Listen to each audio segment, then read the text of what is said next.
Episode 16. The Quest, Part 1. The goddess of wisdom loses her shield. 3 half-bloods to schism, Aegis one shall wield. An oath to be kept, a price to be paid, the daughter he wept, all to be saved. For those of you who don't know, my name is Calyx Carter. I'm the daughter of the Greek goddess Athena, and I started making these podcasts because of a dream from her. The words I just spoke are from the prophecy that sent me on a quest for Christmas. Here is the update on where we are. We know we have to retrieve Aegis, my mom's shield. We don't have a deadline, but with all this equipment for the podcast I'm carrying, it's a good idea to get in and out as soon as possible. Of course, you can't 100% know what a prophecy means until you live through it, so thus far that's all we have, the first 2 lines of 8. I have hunches, like the next line, 3 half-bloods to schism.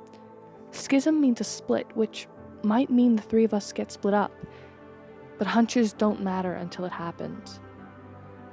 In Greek, Aegis means violent windstorm, likened to thunderstorm, which makes sense as Aegis was originally and technically partially still is Zeus's shield.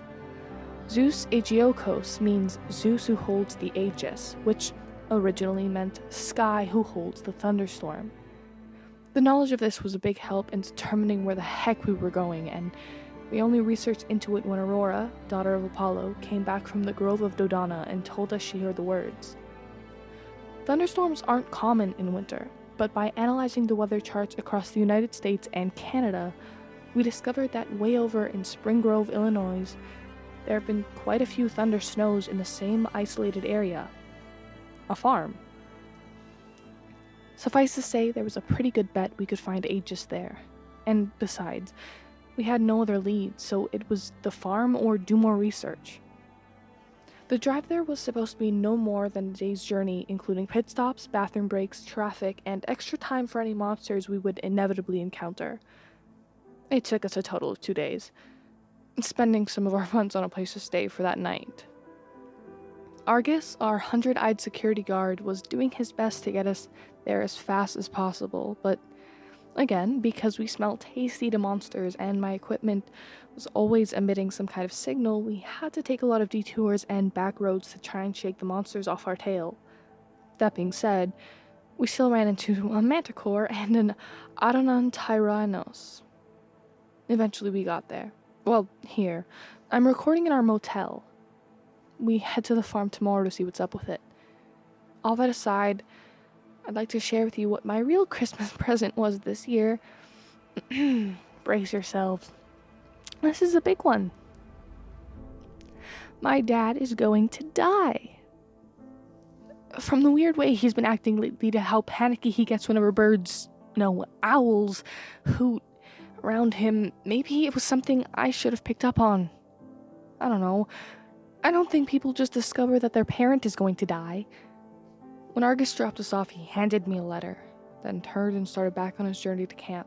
It was from Chiron, who so lovingly has not been answering my Iris messages at camp, probably because he knows I'd be yelling at him for not telling me sooner. When Aurora calls, it's no problem to answer in case there's an emergency with the quest, but when I walk into view, Chiron quickly swipes his arm, breaking the connection. Here's all the letter told me. Hang on. Let me do my best Chiron voice. Calyx, the reason your father has not been communicating and why I was hesitant to allow you on this quest is because, under unfortunate circumstances I am not at liberty to discuss, Daniel Carter's life is to be taken by a deity in this new year. And that was it. That was it. That was all the letter said. Your dad is going to die. No further explanation. Nothing. I mean, this explains why my dad made me a year-round camper, but which deity wants him dead? Why? Why now? And what? And shoot, sorry, I have to go. What is it? An Adonai? Yes, Freddy, that does mean get out your sword. God, remember to watch your backs, take care of yourselves, and if you survive, I'll see you again next week. Calyx out.